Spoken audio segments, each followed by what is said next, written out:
ഈശോ മിശിഹായ്ക്ക് സ്തുതിയായിരിക്കട്ടെ. ദൂതൻ അവരോട് പറഞ്ഞു, ഭയപ്പെടേണ്ട, ഇതാ സകല ജനതകൾക്കും വേണ്ടിയുള്ള വലിയ സന്തോഷത്തിന്റെ സദ്വാർത്ത ഞാൻ നിങ്ങളെ അറിയിക്കുന്നു. ദാവീദിന്റെ പട്ടണത്തിൽ നിങ്ങൾക്കായൊരു രക്ഷകൻ, കർത്താവായ ക്രിസ്തു ഇന്ന് ജനിച്ചിരിക്കുന്നു. ഭയപ്പെടേണ്ട എന്ന ഈ അറിയിപ്പ് കേട്ട് ഭയപ്പെട്ടൊരാൾ, ലോകത്തിന് സമാധാനവുമായി വന്നവനെ പറ്റി കേട്ട് സമാധാനം നഷ്ടപ്പെട്ടൊരാൾ, ഞാൻ വന്നത് ജീവനേകാനും അത് സമൃദ്ധമാക്കുവാനും വേണ്ടി എന്ന് പറഞ്ഞവന്റെ ജീവനെടുക്കാൻ നോക്കിയ ഒരാൾ, അന്ന് ആ ക്രിസ്മസ് കാലത്ത് അവരെ ഭയപ്പെടുത്തിയ, ഇന്ന് ഈ ക്രിസ്മസ് കാലത്ത് നമ്മെ ചിന്തിപ്പിക്കുന്ന ഹെറോദേസ് രാജാവ്.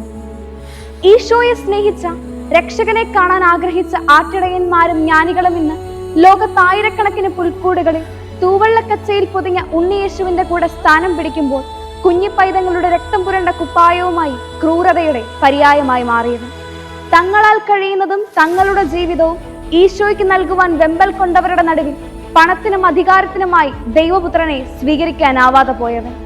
ഒന്ന് ചിന്തിച്ചാൽ നമ്മുടെ ഉള്ളിലും ഒരു ഹെറോദേസ് ഒളിഞ്ഞിരിപ്പില്ലേ? പലപ്പോഴും നമ്മെ തന്നെ ദൈവത്തിന് വിട്ടുകൊടുക്കുവാൻ നമ്മൾ മടി കാണിക്കാറില്ലേ? പലപ്പോഴും ജീവിതത്തിൽ ദൈവത്തെ സ്വീകരിക്കാൻ നമ്മൾ മടി കാണിക്കാറില്ലേ? കേവലം ബാഹ്യമായ സന്തോഷങ്ങൾക്ക് വേണ്ടി ഈശോയെ, ദൈവവിളിയെ നാം അവഗണിക്കുമ്പോൾ സമാനമായ തെറ്റല്ലേ നമ്മളും ചെയ്യുന്നത്? ഈ ക്രിസ്മസ് കാലത്ത് ജീവിതത്തിൽ ദൈവത്തിന് ഒന്നാം സ്ഥാനം കൊടുക്കുവാനും ദൈവവിളിക്കനുസൃതം ജീവിക്കാനുമുള്ള കൃപയ്ക്കായി നമുക്ക് ഏവർക്കും പ്രാർത്ഥിക്കാം.